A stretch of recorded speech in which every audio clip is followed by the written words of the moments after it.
안녕하세요. 저는 외동아들 결혼을 준비시키던 엄마입니다. 좋은 날일 줄로만 알았던 아들의 결혼이 쑥대밭으로 마무리되었던 사연을 들려드리고자 해요. 아들이든 딸이든 자식을 시집장가 보내는 건 꽤나 걱정도 되고 긴장도 되잖아요. 그런 수많은 감정 중에서 단연 독보적인 마음은 우리 자식들이 좋은 배필 만나서 행복하길 바라는 마음이 아닐까 해요. 그런데 만약 내 새끼의 앞날이 벼랑 끝으로 내몰린 걸 부모가 직접 목격했을 때 다들 어떠실 것 같으세요? 제가 그랬네요. 지금 다시 생각해도 살 떨리는 그간의 경험. 지금부터 들려드릴게요. 저희 집안은 남들 사는 만큼 비슷하게 사는 형편입니다. 저는 남편이랑 함께 김치찌개 사업을 해서 먹고 살 만큼 지내왔어요. 저희 부부 사이에는 자랑스러운 아들도 하나 있었는데 아들은 시키지 않아도 알아서 잘 커서 의사가 되었습니다. 자녀가 결혼 정년기에 접어들면 부모 되는 입장에선 어느 정도 언젠가 내 자식이 배필을 데리고 오겠지 생각하잖아요. 저희 아들이 일한 지 5년 만에 같은 병원에서 일하는 간호조무사와 눈이 맞았는지 둘이서 벌써 결혼을 약속했다고 말해주더라고요. 시간이 되면 소개해준다길래 저희는 일부러 하루만 장사를 일찍 마감하고 아들과 예비 며느리를 만났습니다. 아들이 우리한테 예비 며느리를 소개했을 때만 해도 이미 우리 아들이 예비 며느리에게 푹 빠져 있다는 게 느껴졌어요. 아들이 좋아하는 여자가 생겼다고 말한 적은 그때가 처음이라서 남편이랑 제가 신기해하면서도 한편으론 아쉽기도 했습니다. 그래도 예비 며느리는 아들이 칭찬했던 것처럼 엄청 참하고 똑부러져 보였어요. 어른들이 좋아할 타입 같았고 일을 잘할 것처럼 보이기도 했죠. 게다가 대화를 하다 보니 집안 형편에 대해 좀 알게 되었는데 저희 집과 다르게 어마어마한 부자더라고요. 일단 예비 사돈네가 당시 30억짜리 아파트에 살고 있다고 했습니다. 그걸 듣자 예비 사돈 쪽에서 과연 우리 형편을 만족하실까 걱정이 되더라고요. 어쩌나? 우리는 아가씨네 집안처럼 그렇게 잘 살진 못하는데 아가씨 말 들어보니까 부모님이 꽤 부자인 것 같네요. 우리가 그쪽 형편에 맞게 혼수를 맞춰줄 수 있을지 모르겠어요. 부담 갖지 마세요, 어머님. 저희 부모님 정말 쿨하신 분이거든요. 그리고 제가 괜찮다고 하면 별도 따다 주실 분들이라 걱정 안 하셔도 돼요. 부담이 안 될 수가 있겠나요? 사랑은 둘이 하는 거라지만 결혼은 결국 집안 문제나 다름없는 거거든요. 집안 형편이 과하게 차이나면 분명 어딘가 문제가 생기기 마련이란 걸 보고 들은 게 많아서 걱정되었어요. 그래도 둘이 너무 좋다니까 저랑 남편이 딱히 거절하진 못했습니다. 아들을 실망시키기 싫었어요. 부모가 되어서 어쩌면 아들에게 해줄 수 있는 마지막 지원일지도 모르는데 마지막까지 아들이 원하는 삶을 선택해서 살 수 있도록 돕고 싶었습니다. 그렇게 아들의 결혼 준비는 쭉쭉 진행이 되었어요. 상견례 날짜는 꽤 빠르게 잡혔습니다. 남편이랑 저는 아들이 해준 옷을 입고 최대한 단정한 차림으로 상견례에 참석을 했어요. 상견례 위치는 예비 사돈네가 먼 길을 못 오는 사정이라고 해서 밑지방에 사는 저희가 윗지방으로 올라가는 걸로 합의봤죠. 그렇게 도착한 상견례장에서 저랑 남편은 경악을 금치 못했어요. 장소는 깔끔한 횟집이었는데 예비 사부인 옷차림은 그에 맞지 않는 화려한 차림이더라고요. 상견례에서 정답인 복장은 없다고 하지만 레깅스에 미니스커트에 뾰족 구두는 좀 아니지 않나요? 아무리 그래도 자기 딸인 예비 신부보다 튀는 옷이 말인가요? 바깥 사돈은 나름 멀쩡한 차림이었는데 저러고 나온 사부인을 말리지 않은 것 보면 바깥 사돈도 생각의 관점이 일반적이진 않은 것 같았습니다. 물론 제가 보수적인 편이라 그렇게 봤을 수도 있겠죠. 남들은 어떻게 생각할지 모르겠지만 일단 제 눈에는 사부인 행색이 너무 이상했어요. 처음부터 좀 많이 놀라서 표정 관리가 잘 안 되었습니다. 남사스러워서 저희 남편도 사부인을 잘 못 쳐다봤어요. 사돈 쪽에서 먼저 인사를 건네길래 저희도 그제야 웃음을 걸치고 악수를 받아주었네요. 그나마 다행이었던 건 두 분 성격이었습니다. 두 분 다 성격이 그리 모난 것 같지 않더라고요. 특히 사부인은 사근사근 잘도 웃었는데요. 친화력도 장난이 아니라서 삭막한 테이블 분위기를 금세 띄워주더라고요. 우리 사위들 총각이 인물이 참 좋더라고요. 누굴 닮았나 했더니 바깥사돈이랑 정말 판박이네요. 제가 관상을 좀 잘 봐요. 바깥사돈 보니까 젊은 시절에 여자 꽤나 울리셨겠는데요. 정말 사부인 같은 여자 아니면 바깥사돈 인물 감당할 여자 없겠어요. 아, 칭찬 감사합니다. 근데 제가 젊을 때는 그리 인물이 좋았던 편이 아니라서 오히려 아내 마음 얻는 게 어려웠었어요. 아내가 정말 인기 많았거든요. 남편은 사부인의 과하면서 가벼운 칭찬에 몸둘 바를 몰라 했습니다. 사부인 때문에 초면인데도 우리 사이의 분위기가 어색하진 않았어요. 하지만 시간이 갈수록 사부인 화법 때문에 희한하게 불쾌감이 생기더라고요. 저희가 이렇게 평범한 분들 만나는 건 오랜만이라서 그런지 마음도 굉장히 편하네요. 무슨 모임만 가면 정치인, 변호사, 검사 이런 사람들만 만나니까 늘 어깨가 경직되거든요. 근데 오늘은 완전 휴가 받은 기분이에요. 사부인은 대화 내내 약간 이런 식으로 얘기를 했습니다. 뭔가 우리 집안의 형편을 빙빙 둘러서 까는 느낌이라고 할까요? 그렇다고 저만 갖고 있는 의심 때문에 얼굴에 티를 낼 순 없었어요. 게다가 다들 사부인의 행실에 하하 웃기만 하니까 제가 더 나서서 주의를 줄 수도 없는 입장이었죠. 아무튼 상견례에서 대화를 하다 보면 당연히 혼수랑 예단비 얘기 나오지 않습니까? 저희도 당연한 순리를 거치려고 제가 한마디 먼저 언급을 했는데요. 제 말을 끊고 사부인이 먼저 흔쾌한 제안을 하더라고요. 그러지 말고 형편이 안 되신다고 들었는데 너무 무리하지 마셔요. 애들 결혼시키다가 허리끈 터지면 안 되잖아요. 그쪽 아들 몸만 보내주세요. 그럼 우리가 집이랑 예단 다 해결할게요. 네? 아니요, 그럴 수가 있나요. 그래도 결혼은 같이 하는 건데 어떻게 사돈 쪽에서만 부담을 하겠습니까? 저희도 아들 혼수해줄 돈은 있어요. 그래요? 이런 부분은 솔직하셔야 되는데 괜히 기죽기 싫어서 나섰다가 생계가 위험해질 수 있다고요. 저희는 사돈 쪽 허리띠 졸라매게 만들고 싶진 않아요. 정말 괜찮으시겠어요? 솔직히 예의를 갖춰도 어쩔 수 없이 기싸움을 하는 자리가 상견례 자리 아닙니까? 그런데 사부인은 기싸움은커녕 대놓고 저희 형편을 무시하는 것 같았어요. 사부인이 저렇게까지 거침없이 발언하는데 감정이 안 상할 리가 없지 않겠어요? 여태까지는 아들 입장 생각해서 최대한 이해하고 넘겼는데 여기서 더 가만히 있으면 만만하게 보일 것 같더라고요. 그래서 제가 한마디 하려고 했더니 남편이 나서서 먼저 입을 열었습니다.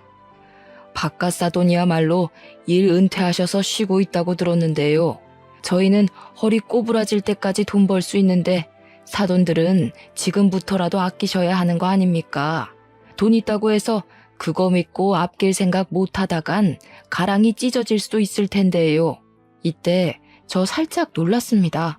남편이 누굴 조롱하는 것도 처음 들어봤지만 아무리 우리가 아등바등 돈 벌고 산다고 하더라도 부잣집 사돈에게 못 비빌 형편인데 남편이 당당하게 그런 소리를 해서 당황했어요. 저희 남편이 사태분간 못하고 말을 막 하는 사람은 아니거든요. 아니나 다를까 제 남편 도발에 사부인이 먼저 빵 터지고 바깥 사돈도 웃음을 풋 흘리더라고요. 아, 예. 제가 은퇴하기는 했죠. 걱정해 주셔서 감사하지만 사돈께서 걱정해 주실 정도는 아니네요. 이미 노후가 보장되어 있는지라. 사돈들 재밌으시다. 저희들 꽤나 쿵짝이 잘 맞을 것 같은데. 안 그래요? 저는 사위도 마음에 들고 사돈들도 너무 마음에 들어요. 사돈들께서도 저희 딸애랑 저희 좋아해 주셨으면 좋겠네요. 제 개인적인 생각이지만 상견례 내내 저희는 사돈네 즐거우라고 초청된 광대가 된 기분이었어요. 그렇게 이상한 기싸움만 주고받다가 얼렁뚱땅 상견례가 마무리되어 버렸습니다. 다시 지방으로 돌아가는 길이었는데 너무 기가 빨려서 잠만 잤네요. 나중에 예비 며느리한테 따로 전화가 왔는데 자기 부모님이 거침없이 말한 걸 대신 사과하더라고요. 죄송해요 어머님, 아버님도 기분 많이 상하셨죠? 저희 부모님이 원래 필터링 없이 말씀하셔서 오해들 많이 하세요. 근데 진짜 절대 나쁜 뜻은 없었어요. 역시 제 기분 탓만은 아니었는지 예비 며느리도 사돈네 말투가 공격적이었단 걸 알았나 봅니다. 그래도 예비 며느리가 알고 사과하는 게 어딥니까? 또 사돈네가 직접적으로 싸움을 걸어온 건 아니라서 저는 예비 며느리 마음을 생각해 괜찮다고 하고 넘겼어요. 그런데 상견례가 끝나고 며칠 뒤 예상치 못한 문제가 발생해 버렸어요. 사부인이 갑자기 우리 식당 찾아와 웬 봉투 건네더라고요.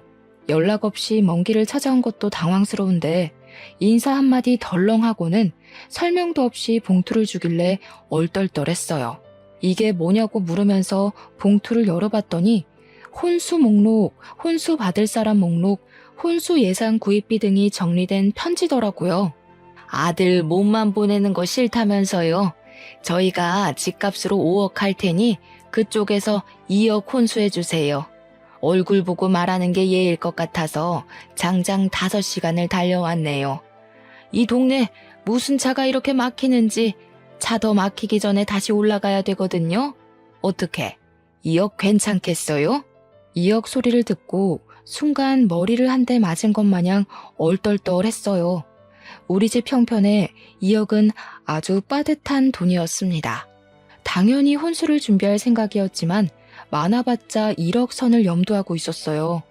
사돈 쪽에서 5억을 낸다는 것도 몰랐는데 사부인이 저한테 제시한 2억은 이미 사돈네가 배려해서 적게 깎아준 액수나 다름없었어요. 그래서 더 깎을 엄두를 못 냈습니다. 대답을 재촉하는 사부인에게 아무런 답변을 못 주고 있었어요. 왜요? 2억은 어려우세요? 그래도 애들이 5억 정도 되는 신혼집을 구해야지. 저는 제 딸이 어렵게 사는 거 원치 않아요. 2억 안 되실 것 같으면 저희가 알아서 다 하고요. 2억은 힘들었지만 그렇다고 우리 아들을 사돈네 집에 팔아넘기듯 몸만 보내고 싶지 않았습니다. 누가 그러더라고요. 사돈네에서 결혼할 때 돈을 많이 들이면 그만큼 내 자식이 고생하는 거라고 말이죠. 아니요, 5억 해오신다는데 저희가 못해도 2억은 해가야죠. 서로 그게 도리에 맞는 것 같네요. 그래서 저도 모르게 사부인의 은근한 무시에 자존심이 상해서 2억을 하겠다고 말해버렸어요. 사부인은 만족스럽게 고개를 끄덕이곤 물 한 잔 받아먹고서 돌아갔습니다. 사부인 배웅해주고 다시 가게로 들어오니까 그제야 후회가 되었어요. 내가 무슨 짓을 저지른 건지 싶더라고요. 저는 사부인 있을 때는 잘 못 읽어봤던 봉투를 다시 읽어봤습니다. 애들 신혼집에 쓸 가구 목록이 쭉 있었고 끄트머리엔 사부인에게 줄 명품 가방도 목록에 있었습니다. 결국 엎질러진 물이니 저는 남편한테 이 사실을 얘기했어요. 남편이 잠자코 듣고 있다가 잘했다고 하더라고요. 미안해요.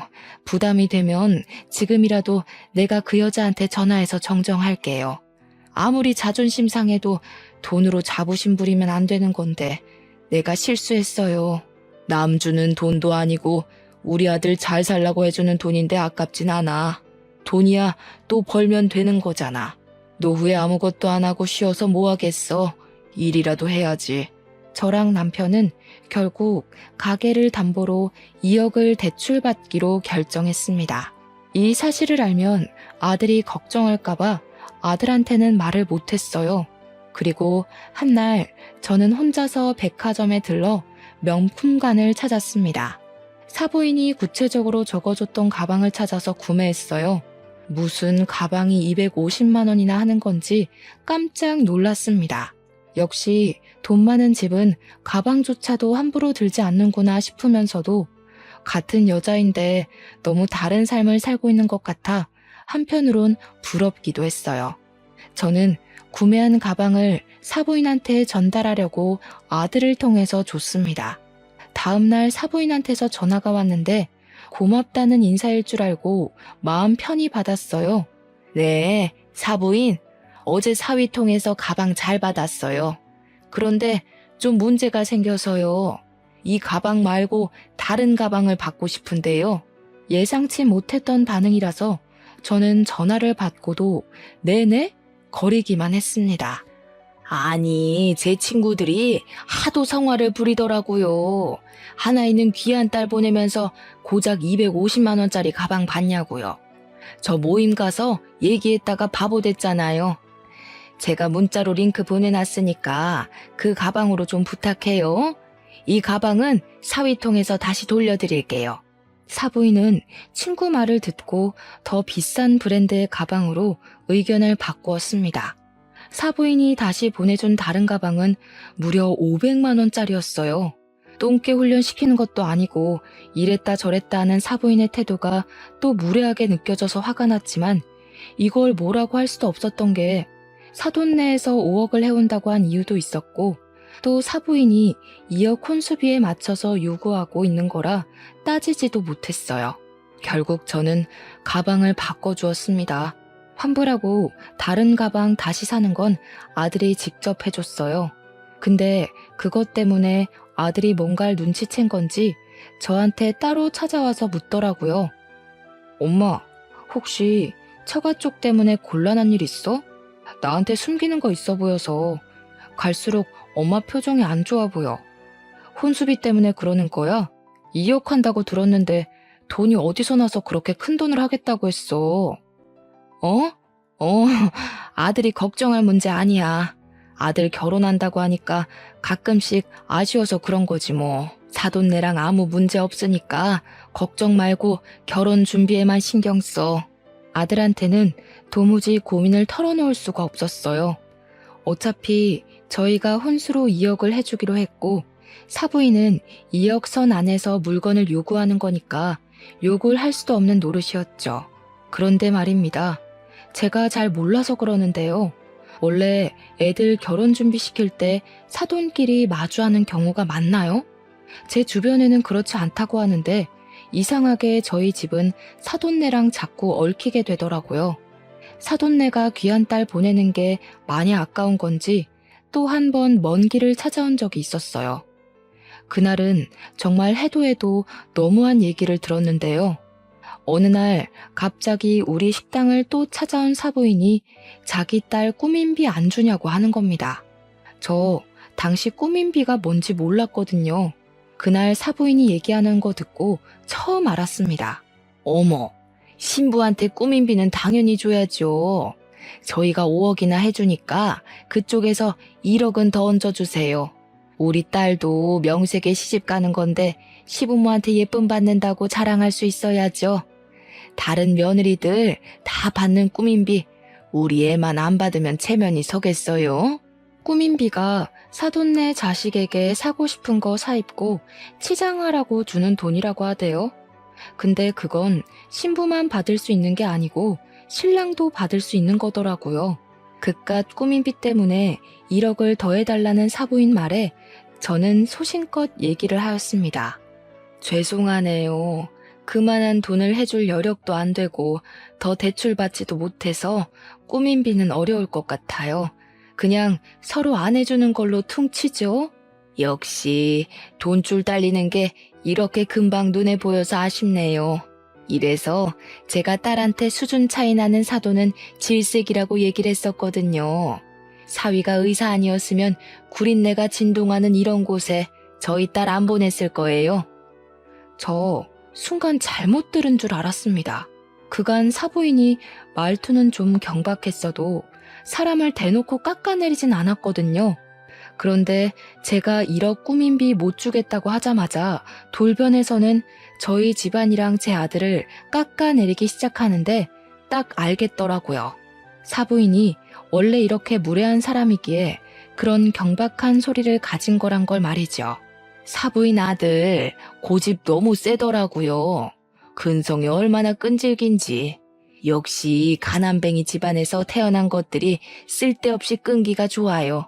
자기 주제를 알고 여자를 골라야지. 어디서 밤밑을 구르던 놈이 머리 위에서 놀던 여자를 눈독 들으는지 모르겠더라니까요.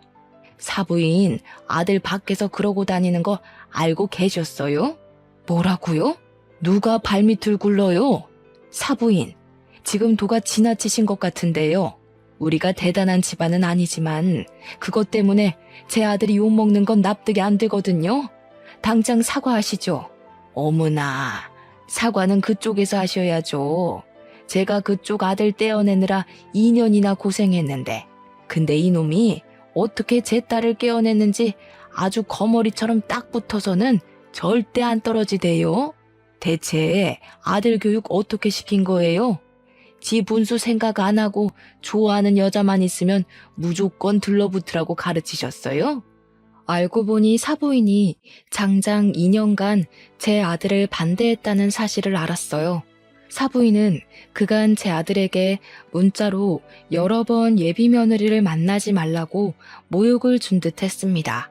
자기 딸 발목 잡지 마라, 가난뱅이 사위 관심 없다, 우리 딸 집안 보고 만나는 제비새끼랑 다를 게 뭐냐 등등 말이죠. 그걸 굳이 제 앞에서 다시 읊어주는 사부인 덕분에 제 아들이 사부인에게 어떤 취급을 당해왔는지 모조리 알 수 있었습니다. 그럼에도 아들이랑 예비 며느리가 서로 너무 좋아해서 버티고 버텼던 것 같았어요. 게다가 아들은 저랑 남편이 상처받을까봐 일부러 말하지 않은 것 같았고요. 다른 건 다 참겠는데 사부인이 제 아들에게 끔찍한 모욕을 줬다는 사실은 참을 수가 없었습니다. 더 이상 눈에 뵈는 것 없이 화가 났던 저는 손님이 먹다 남긴 김치찌개를 가져와 사부인 머리 위로 부어버렸습니다. 사부인이 비명을 악 지르자 남편이 튀어나왔고 타이밍 좋게 아들이랑 예비 며느리까지 등장했어요. 아들이랑 예비 며느리는 그날 우리 집에서 저녁을 먹기로 했기에 일찍 들린 거였어요. 네 새끼가 그렇게 아까우면 죽을 때까지 끼고 살 것이지. 뭐하러 풀어놨어? 나도 당신 같은 장모한테 내 아들 못 보내. 시궁창도 적당히 시궁창이던가. 어디 술집 여자 같은 년이 감히 내 아들을 흉봐? 뭐? 술집 여자? 이 옆에 내가 돌았나 봐. 지금 이게 얼마짜리 옷인지 알아요? 내가 여기까지 오느라 숍도 둘렀는데 아이씨, 김치구리네 다 배웠잖아. 그래, 말 한번 잘했다. 우리 집에서 구린내가 난다고? 당신이 입 열 때마다 철철 흐르는 촌티보단 음식에서 나는 구린내가 100배 나. 어디 싸구려 주둥이랑 2만 원짜리 김치찌개를 비교해? 다 늙은 사람이 아직도 젊은 줄 알고 그딴 차림으로 다니는 거 진짜 볼썽사납거든? 실제 사부인은 상견례뿐만 아니라 제 앞에 나타날 때마다 미니스커트 차림이었어요. 복장만으로도 그 사람의 인품이 드러날 때가 있는데 여태 제가 봤던 사부인의 모습은 전부 술집 여자 같은 분위기더라고요. 부자든 말든 천박해 보이는 거랑은 다른 문제라 생각했어요. 천박한 년 입에서 내 아들이 나쁘게 언급되는데 부모로서 화 안 나겠습니까? 당장 꺼져. 다시는 내 가게에 발 들이지 마. 네가 수중에 몇 억을 갖고 있든 당신은 이 가게 들어올 자격 없어.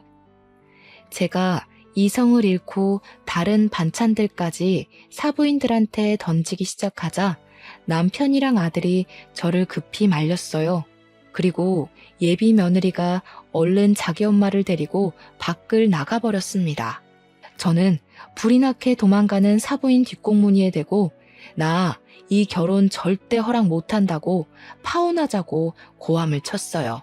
그렇게 다음날 예비 며느리가 우리 식당을 다시 찾아왔습니다. 사부인이 꼴보기 싫으니 며느리도 보기가 싫더라고요. 그래서 냉랭하게 대했더니 예비 며느리가 갑자기 제 앞에 무릎을 꿇는 거 아니겠습니까?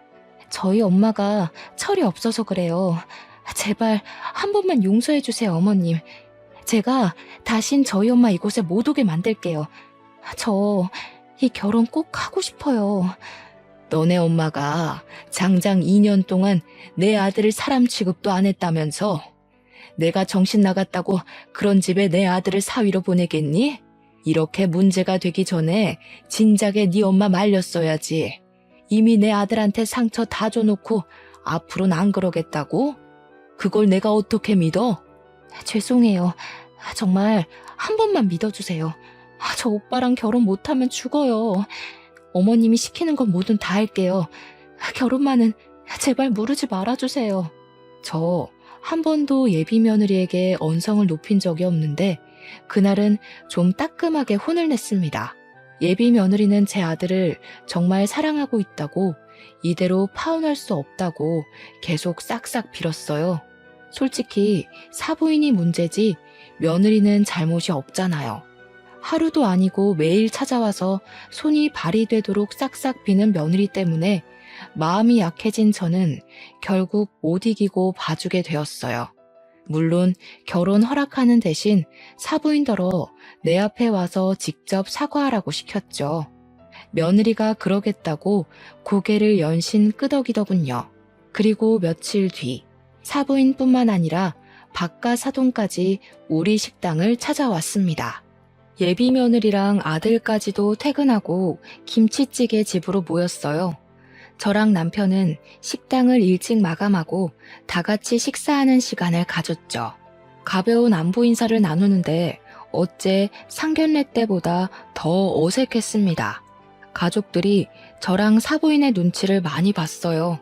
그리고 사부인은 우리 가게 들어와서 한 번도 저를 제대로 쳐다본 적이 없죠. 식구들한테 한 소리 듣기라도 했는지 늘 기세등등한 모습도 없었고 복장도 꼴불견 같던 미니스커트가 아닌 얌전한 롱스커트였어요. 이렇게 대면대면 하려고 마련한 자리 아닌 줄 아니까 제가 먼저 사돈네 오는 길 피곤하지 않았냐고 물었습니다. 그 순간을 기점으로 식구들이 한두 마디씩 던졌어요. 주로 애들이 적막한 분위기 풀어주려고 적극적인 태도를 보이곤 했습니다. 그렇게 심심찮은 대화를 나눈 뒤 다들 숟가락을 들었어요. 그런데 식사를 하는 동안 예비 며느리가 사부인에게 사과하라며 손가락으로 은근히 재촉을 하더라고요. 사부인은 꼼짝도 안 하고 있다가 결국 바깥 사돈의 눈초리까지 한번 받고서 사과했습니다. 미안합니다, 사부인. 제가 생각이 짧아서 실언을 했어요. 정말 미안해요. 우리 문제 때문에 애들 앞날을 방해할 순 없잖아요. 그건 같은 부모로서 이해할 거라고 생각해요. 다신 제가 실언하는 일 없을 거예요. 한 번만 너그럽게 봐주세요. 사부인은 식사 자리에서 진심으로 고개를 숙였습니다. 남편은 제가 원하는 대로 하길 바랬고 저는 사부인의 표정까지 꼼꼼히 살핀 후에 그 용서를 받아줬어요. 저도 감정에 앞서서 몹쓸 짓을 해버렸네요. 옷 다 버렸을 텐데 혹시 세탁비 필요하면 드릴게요. 아니에요. 세탁비는 무슨... 제가 기만한 행동을 한 건데요. 집에 가서 곰곰이 생각해보니 사부인께서 당연히 기분 나쁠만 했더라고요.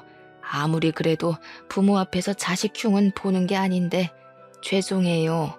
다행히 밥을 다 먹을 때쯤엔 저희 식구들 얼굴에 아주 살짝이라도 웃음이 걸릴 수 있었어요. 그리고 사부인은 김치찌개를 다 먹고 정리하는 것까지 손수 도와줬습니다. 그래서 어떻게 저떻게 잘 풀어서 헤어질 수 있었죠. 덕분에 애들 파혼 고비는 넘어갔네요. 그러나 결국 이 결혼은 안 되고 말 운명이었나 봅니다. 사부인과 저의 문제만 해결되면 애들이 결혼하는데 아무런 문제가 없다고 생각했던 게 오산이었어요. 결혼식 당일이었습니다. 신부 측 하객에 넥타이 부대가 엄청나게 쏟아져 들어오는 듯 채워졌어요. 다 바깥 사돈이 직장 은퇴하기 전 인맥이라 하대요. 바깥 사돈은 은퇴를 했는데도 지인이 어마어마하더라고요. 근데 저희는 사업을 하는 사람치곤 상대적으로 하객이 적었어요. 그 모습 때문에 오히려 일을 하고 있는 남편이 바깥 사돈한테 살짝 기가 죽은 듯 했습니다. 잘 사는 집안인데 저 정도 인맥은 당연한 거죠. 너무 속상해하지 마요. 우리도 좌석은 다 찾는걸요. 괜히 아들한테 미안해서 그러지. 나도 직장을 다닐 걸 그랬나 봐. 끝까지 아들한테 든든한 아빠가 돼주고 싶었는데 좀 아쉽네. 남편은 한참 인사 오는 신부 측을 힐끔 보더니 끝내 자리를 지키지 못하고 잠깐 화장실 다녀온다며 자리를 비웠습니다. 아들도 남편의 처진 어깨를 보곤 괜히 마음에 걸려서 걱정했지만 하객들 때문에 인사한다고 자리를 뜨진 못했어요. 그렇게 한 10분 지났을 겁니다. 아들이 신부 한번 보고 오겠다고 자리를 떴고 저는 혼주석을 안내받아 그곳에 가서 앉았어요. 그런데 저 말고는 혼주석이 전부 공석이더라고요. 아직 시간이 좀 남았으니 그렇겠지 생각했는데 시간이 촉박해져 와도 혼주석엔 여전히 저만 있었습니다. 무슨 일이 있나 싶어서 직원들에게 물어보려고 손짓을 하는데 직원들이 갑자기 분주하게 움직이면서 어디론가 뛰어가는 겁니다. 그리고 금세 산만해진 하객 측에서는 싸운다! 라고 웅성대는 소리가 나기 시작했어요. 싸운다는 말에 놀라서 저도 뛰어나갔습니다. 신부 대기실 앞이 엄청 복잡하더라고요. 저는 그런 인파를 뚫고 들어갔다가 충격적인 장면을 보았어요. 제 아들은 울고 있었고 아들 앞으로 사돈들과 며느리까지 무릎을 꿇고 앉아서 빌고 있는 거 아니겠어요? 남편은 어딜 간 건지 보이지 않았습니다. 그 장면을 보고 안 놀랄 사람 어디 있겠습니까? 정말 깜짝 놀라서 급히 아들 곁으로 갔더니 사부인이 아들 다리를 붙잡으며 살려달라고 하는 걸 들었어요. 제가 나타나자 사부인이 갑자기 제 다리를 잡으며 넙죽 엎드리더라고요. 사부인, 다 우리 잘못이니까 제발 이 결혼은 취소하지 말아줘요. 저희가 다 잘못했어요. 평생 사돈 내에 빚 갚으면서 살게요. 제발 우리 딸 인생만 안 망치게 해주세요. 무슨 소린지 몰라서 저는 그저 멀뚱히 서 있기만 했습니다. 그러자 아들이 제게 종이 사진을 보여주더라고요. 그 사진 안에는 죄수복을 입고 있는 사부인과 유흥업소 사장 일을 하고 있는 바깥 사돈의 모습이 담겨 있었어요. 말도 안 되는 사진을 보면서 이게 어떻게 된 거냐고 아들한테 물었더니 사부인이 원래 업소녀인데 손님에게 사기쳐서 돈 타먹는 걸로 모자라 같은 업소녀들에게도 사기를 쳐서 깜빵을 다녀온 전적이 있다대요. 사부인 때문에 사업장 망해서 빚쟁이가 된 사장은 사부인이 출소할 때까지 기다렸다가 목숨까지 위협하면서 사부인한테 돈 갚으라 협박을 했대요. 근데 사부인은 죗값 치르고 왔는데도 정신 못 차리고 또 사기칠 계획을 했다는 겁니다. 사부인이 사장에게 돈 왕창 벌게 해주겠다고 꼬시고 그 이후론 바깥 사돈이랑 같이 협력해서 쌍으로 사기를 쳤다더라고요. 그렇게 세트로 살아오는 동안에 생긴 아이가 바로 예비 며느리라고 하더군요. 당시 생각지도 못한 아이가 생기자 사돈들은 아이를 버릴까 하다가 아이까지 사기에 이용하기로 했고 며느리는 자라면서 다양한 용도로 부부 사기단의 도구로 사용되었다는 겁니다. 며느리가 성인이 되고 나서는 사위될 사람을 건져서 돈을 빼먹으려고 했다네요. 그 사위로 두 번째 지목된 남자가 바로 우리 아들이었어요. 우리 아들이 그 미끼에 걸려든 거였죠. 이 사실은 지난 과거, 사부인 때문에 사기당했던 같은 업소녀들이 사부인 잘 먹고 잘 사는 꼴 방해하려고 나타나서 다 밝혔던 거랍니다. 그러니까 여태 사돈네가 저희 앞에서 떵떵거리고 비웃었던 모든 모습들이 거짓이라는 거예요. 기가 막혔던 저는 제 다리를 붙잡고 있는 사부인을 냅다 차버렸어요. 그럼 그지 새끼들이란 거잖아. 술집년같이 생겼다 했더니 진짜 술집년이었어요? 가진 것도 없으면서 어떻게 그런 배짱을 가질 수가 있어요? 우리 집 돈 훔쳐간 걸로 모자라 우리 시간도 진심도 다 기만하신 거네요. 잘 됐네. 이번엔 초범이 아니라서 깜빵밥 길게 먹을 수 있겠어요. 아니에요, 사부인. 저희 이번 결혼하면 나쁜 짓 다 청산하기로 했다고요. 모르는 사람들 말 믿지 말고 저희 말을 믿어주셔야죠. 그쪽들 과거 잘못 청산하라고 내 아들 결혼시키는 거 아니거든요. 그러고 보니 당신네 딸도 참 웃기네요. 다 알면서 어쩜 그렇게 내 아들 사랑한다고 잘도 질질 짰을까. 부모한테 배운 게 사기치는 것밖에 없어서 몸에 배웠나 보죠? 새파랗게 어린 년이 벌써부터 지 무덤 팔짓이나 하고 말이야. 나 원참 어이가 없어서. 어머님, 저는 모르는 일이에요. 저는 정말 오빠 사랑했어요.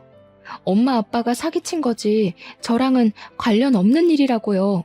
끝까지 자기 잘못을 부정하는 예비 며느리의 태도가 저를 더 화나게 했습니다. 예비 며느리가 어머님 하면서 또 질질 짜길래 저는 사부인 목에 걸려있는 스카프 잡아 빼서 며느리 얼굴에 던져주었어요. 딸 인생 망치지 말라고요? 지금 딸 인생을 누구한테 맡기는 거예요? 딸 인생 살리고 싶으면 자식을 낳는 순간 정신 차리고 똑바로 살았어야지. 앞으로 그쪽 내 딸이 불행한 건 전부 당신들 탓인 거야. 나도 내 아들 인생 살리려고 쓰레기 거르는 거니까 당장 꺼져.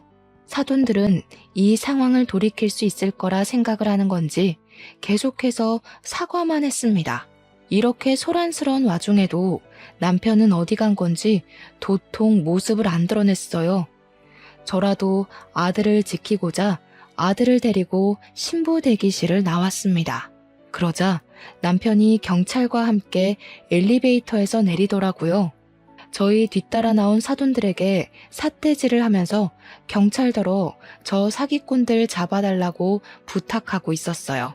내가 진짜 설마 했다. 그런데 하객고용으로 인맥 속인 걸로 모자라 집까지 사기를 쳤어? 경찰 선생님, 저놈들 저거 한두 번 해본 솜씨 아닐 거예요. 당장 저 사기꾼들 잡아가 주세요. 경찰들은 막 도망치려는 사돈들과 며느리를 붙잡았어요. 저랑 아들은 남편에게 상황을 물었습니다. 그랬더니 남편이 하객 받다 말고 화장실을 갔을 때 무슨 얘기를 들었다고 하더라고요. 신부 측에서 넥타이 부대 전체를 하객 아르바이트로 고용했는데 고용하게 된 이유가 바깥 사돈이 우리 남편 번듯한 사업하고 있는 거에 기죽지 않으려고 되레 우리 남편 길을 꺾어주고 싶어서 그랬다네요.